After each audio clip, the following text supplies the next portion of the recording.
In the previous video of this series, we got to understand that Africa holds more than 30% of the world's mineral reserves. The African continent produces 40% of the world's gold. Again, the continent is well versed in agriculture than any other continent, contributing to 60% of the world's uncultivated arable land. Africa is the leading producer of cash crops such as cocoa, cassava, yam, and a lot more. With all these on the table, Africa is still considered the poorest continent in the world. The moment you hear this, you'll begin to wonder, how can a continent be blessed with so much natural and mineral resource and still be poor? It is very clear that something is not adding up here. In this video, we will find out why Africans are living poor lives on a rich continent. If this is your first time discovering this channel, this is African Dream Motivation and I am Bernard. Let's now get into it.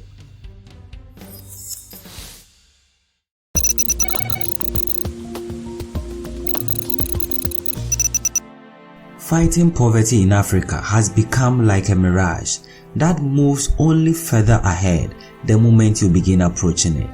The African dream of living a comfortable lifestyle began way back even during the colonial days.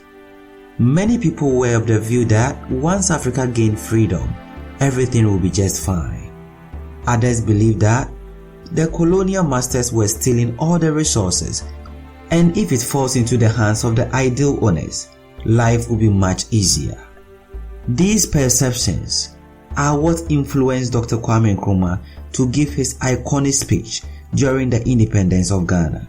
In the speech, he said, and I quote, "The new Africa is ready to fight its own battles and show that after all, the black man is capable of managing his own affairs." Unquote. This was the dream, but reality hit the continent hard when power was handed over to the black man. For instance, when the British left Ghana in 1956, they handed over an amount in pounds sterling equivalent to $500 million. According to theconversation.com, today, the debt of Ghana has risen by 7,000% to $54 billion, which is 78% of the GDP. Note that this is one of the well-managed countries in Africa, so you can imagine the worst ones. It is therefore clear that after independence, greed took over the leadership of many African countries. Even from that time, the national purse was managed as if it was owned by just a few politicians. This, unfortunately, was the downfall of Africa right from the beginning. Until today, the continent is still struggling to overcome poverty. How frustrating will it be to wake up in the morning knowing that your continent is worth trillions of dollars, yet you can't even afford a 3-square meal? This has been the story of millions of Africans for a very long time. The problems of Africa are many, but no matter how much you beat around the bush, it will always point at poor leadership. When there are no proper wealth creation systems and things are left to be done anyhow, powerful nations will surely take over more vulnerable ones. And at the end, the value these countries hold will be reduced to nothing. This has been Africa's major problem for over a century now. To put this in a brighter perspective, let's break it down even further. Exportation of unprocessed resources. Every year, Africa loses billions if not trillions of dollars to unprocessed and unrefined raw materials exportation.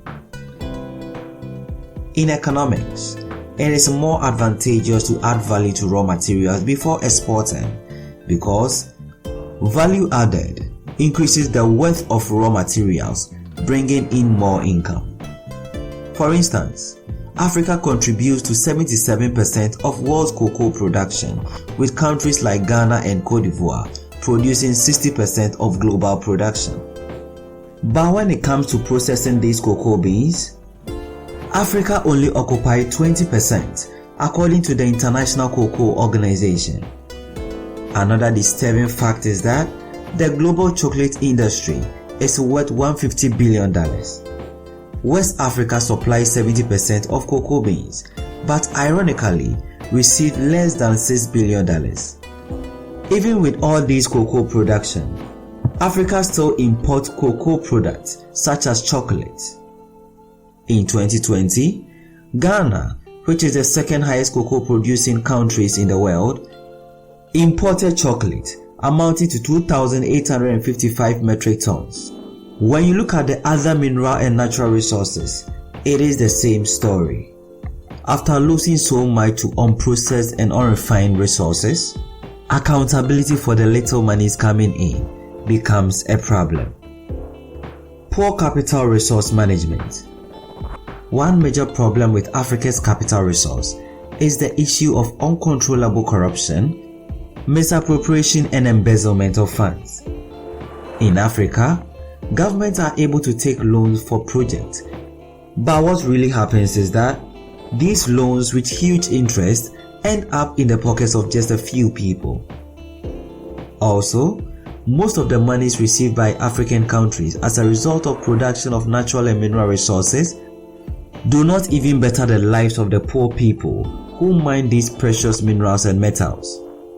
Since 1979, the ruling government of Equatorial Guinea, the Obiang family, have allegedly stolen billions of dollars from the people in acquiring properties in highly developed countries.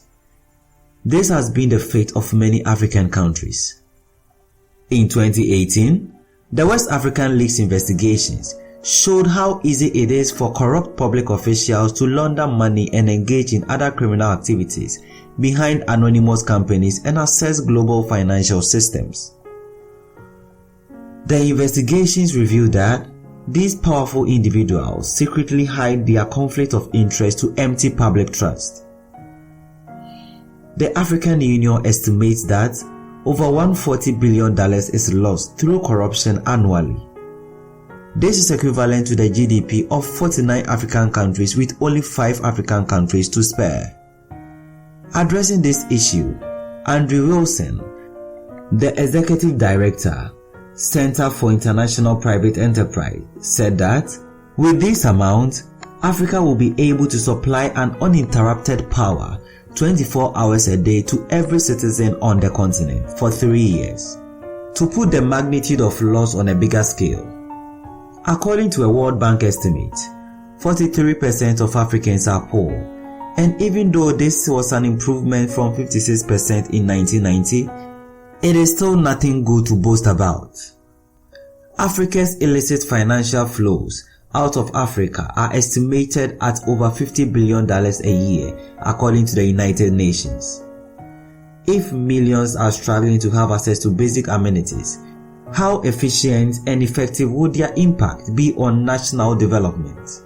This brings us to another topic: neglect of human resource development. Africa is home to 1.35 billion people. According to a forecast made by Statistica.com, Africa's total population is very likely to grow to 2.5 billion people by 2050. In 2020, the continent had about 1.34 billion inhabitants, with Nigeria, Ethiopia, and Egypt having the most population. With a fast-growing population, the continent is still facing numerous problems in relation to its human resource development. Despite billions of dollars flowing into Africa every now and then, as a result of sale of mineral and natural resources and also financial aids from organizations and countries, infrastructure development has only received little attention. Millions of people have been deprived of education due to financial difficulties or unavailability of educational centers. This problem has led to the rise of unskilled labor, which goes a long way to affect productivity. In another twist, the unemployment rate in Africa is the highest among all the continents. Getting a job in Africa has become another headache for even university graduates. Today, unemployment is so high to the extent that even government agencies are receiving bribes to employ citizens. It doesn't matter your area of expertise. You must either voice out your support for the ruling government or be willing to pay an outrageous amount that could even be more than the cost of your tertiary tuition. According to World Bank data in 2020, out of the top 10 countries with the highest unemployment rate in the world, 7 of them are in Africa. This shows that there is high dependency ratio, making the cost of living in Africa rise at a disturbing pace. Whenever there are too many people chasing a few jobs, the wage becomes ridiculously low. This is why African countries have the lowest minimum wage on the planet. According to businesseliteafrica.com, Uganda has a minimum wage of 6,000 shillings per month, which is approximately $1.55 as at 1st August 2022. This low minimum wage is cut across the continent of Africa, with many countries having a monthly minimum wage less than $60. High debt to GDP ratio. The African continent has the highest debt to GDP ratio, which means that countries in Africa are borrowing more capital from international organizations and other countries to fund its day-to-day activities. But when it comes to repayment, they are less likely to be able to pay back. Loans could be a bailout in an economic crisis, but when it becomes extreme, it ends up becoming a very dangerous path. Most of the times, the powerful countries who give out loans have an interest. Because think about it, who does business to lose? There is always a gainful intention behind it. In many instances, loan agreements lead to predatory practices by developed and powerful countries. According to Investopedia, debt to equity ratio is defined as a metric used by economists to compare a country's gross national debt to the gross domestic product. It is simply a measure of how much the country owes against everything the country produces. Also, it can be said to indicate a country's ability to pay back its debts.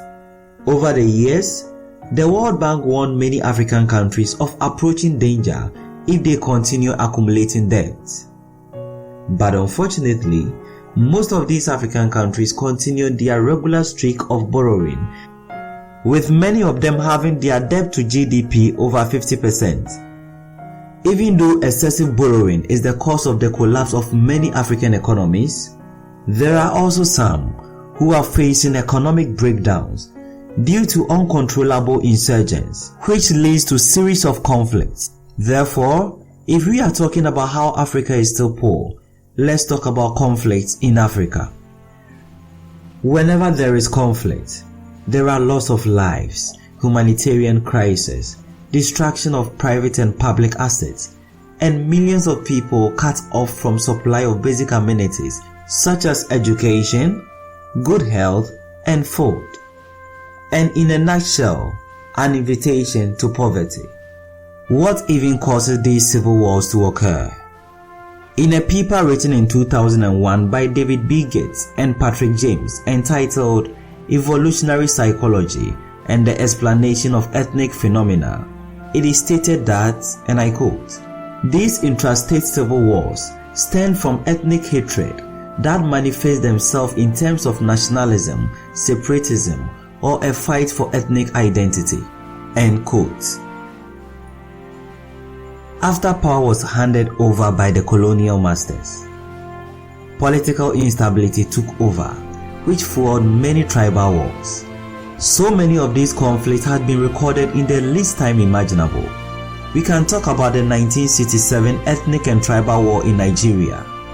This alone led to the death of over 2 million people, displacing a dozen millions more. We can also talk about the Somalian Civil War, which claimed the lives of over 1 million people and was fueled by a 1991 coup which ousted dictator Mohammed Said Barre. This was a civil war that lasted over 20 years. During the Rwanda 1994 massacre, between April and July, over 1 million people were murdered in one of the most disturbing genocides the world had ever seen.